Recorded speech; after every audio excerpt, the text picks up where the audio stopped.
Hi again then guys, and welcome to the 80th episode of B-Road Ballers, by far the longest running review series we've ever had on the channel, and it continues to be so. And this particular episode is for one of the most interesting vehicles, I would say, within the more mainstream hot hatch, or just in this case, hatchback classes. Now, hot hatches are pretty easy to notice. They stand out. They've got crazy paint jobs, body kits, wings, bigger wheels, higher performance. They're designed to catch people's attention. Other cars are just designed to get you from A to B. Stuff like the normal Ford Focus, the normal Volkswagen Golf, the Renault Clio. They're not designed to stand out, they're just designed to sell well and to just do the job of a car. There is also, however, a category of vehicle which I would say falls into a grey area between the hot hatch and the hatchback, and I would say that this car, the Nissan Cube, is in that category. It's a car which is not designed to be a performance model at all, but at the same time it does want to stand out from the crowd. There are certain other vehicles, funnily enough, within Nissan on Gran Turismo, and not just Nissan of course, but they're a perfect example, which also fall into that same kind of category.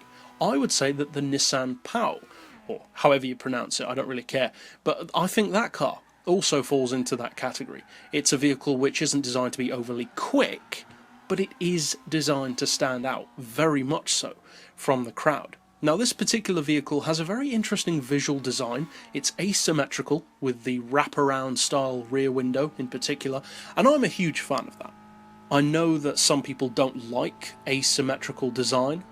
That's fair enough, I can understand that, but the way my mind works, I like things that are non-symmetrical.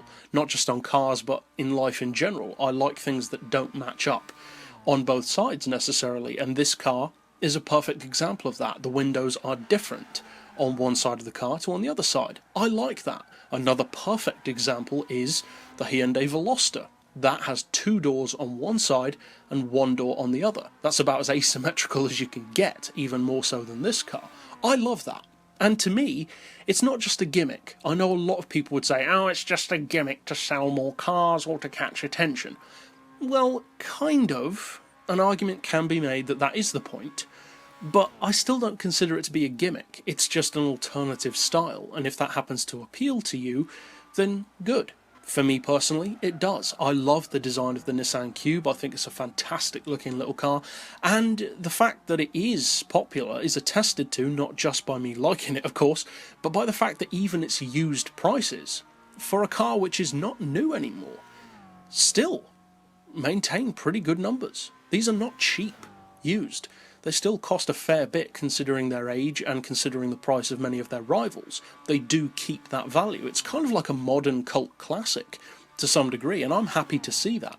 It's cool to witness the birth of a classic, and I would say that the Nissan Cube is a modern classic for sure.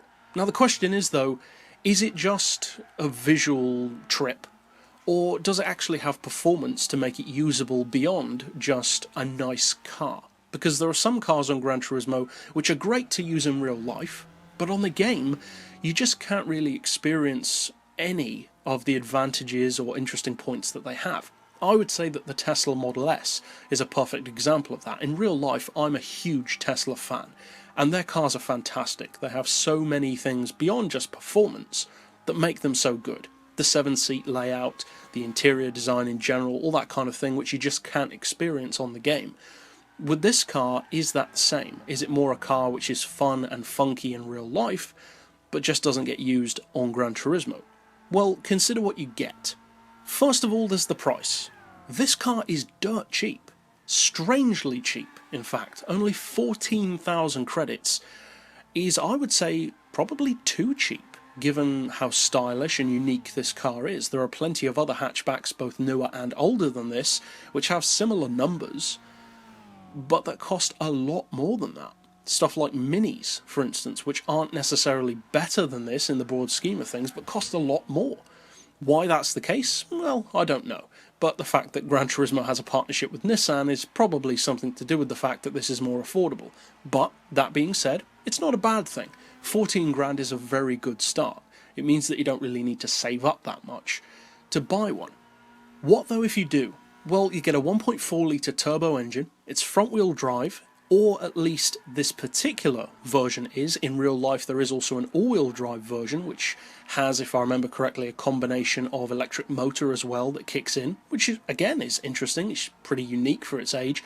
And this particular car has a combination of CVT gearbox, which, as you guys know, I'm a huge fan of, and also a 4-speed auto, kind of a hybrid transmission layout, which again is kind of unique. But also, again, you don't really get to feel that much on Gran Turismo. You can feel the gear changes, etc., but you can't really appreciate how cool that is in the game. At least not as much as you could in real life. Now, when you fully tune that 1.4 litre engine, it actually puts out some decent numbers. 220 foot-pounds of torque is not bad at all, and 272 horsepower is even better. That means that, in effect, you're running literally Skyline GTR power, or at least the Japanese quoted power for the legal restrictions, in a vehicle that weighs less, literally less, than a Le Mans prototype. This car only weighs 894 kilos with the full weight loss package. That's a pretty strong combination to have. Skyline power in something with the weight of a Le Mans car. That could potentially be pretty rapid. The horsepower per tonne is 304, and even the PP is actually really good. It's only 456, which is extremely low for the power and weight that it has. This could easily be around a 470 PP car, and to be honest, I would say it would be justified in being at that level. Now, in terms of straight line performance, being front wheel drive, obviously it can be beaten off the line. Top end performance, you're looking at about 140, 150 on most tracks, obviously more with NOS, and the handling, I would say, is actually fantastic, I would say. So it's definitely an interesting alternative to more obvious choices, and that's it for this pick overall. So I'll see you guys next time, and as always, thanks for watching.